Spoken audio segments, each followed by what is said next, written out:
Jangan berkecil hati. Kenapa Abah bilang? Anggota DPRD Provinsi Jawa Barat Acep Sopyan Berhami meminta seluruh pengurus PAC Partai Gerindra di seluruh kecamatan di Kabupaten Sukabumi agar melakukan belusukan dan sosialisasi dengan masyarakat. Hal tersebut guna membantu dan memudahkan masyarakat mendapatkan informasi seputar pemilu. Menurut Acep Sopyan, usai menghadiri silaturahmi pengurus PAC Nyalindung, pendidikan politik diberikan guna mensupport para pengurus PAC yang akan terjun sosialisasi ke masyarakat. Dan pihaknya mengapresiasi kepada PAC Nyalindung yang telah menyelenggarakan pendidikan politik untuk menghadapi pemilu 2024.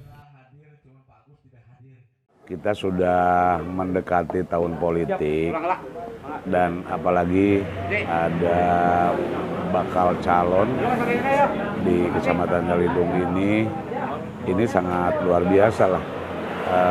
Katakanlah untuk mensupport teman-teman di internal partai, dalam hal ini PAC, terus para ranting, tokoh alim ulama.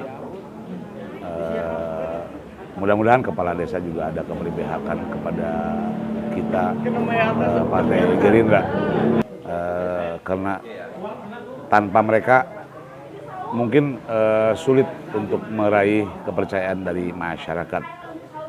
Dengan pendidikan politik yang diselenggarakan oleh Pak Haji Syarif ini luar biasa, sangat membantu untuk membesarkan Partai Gerindra ini.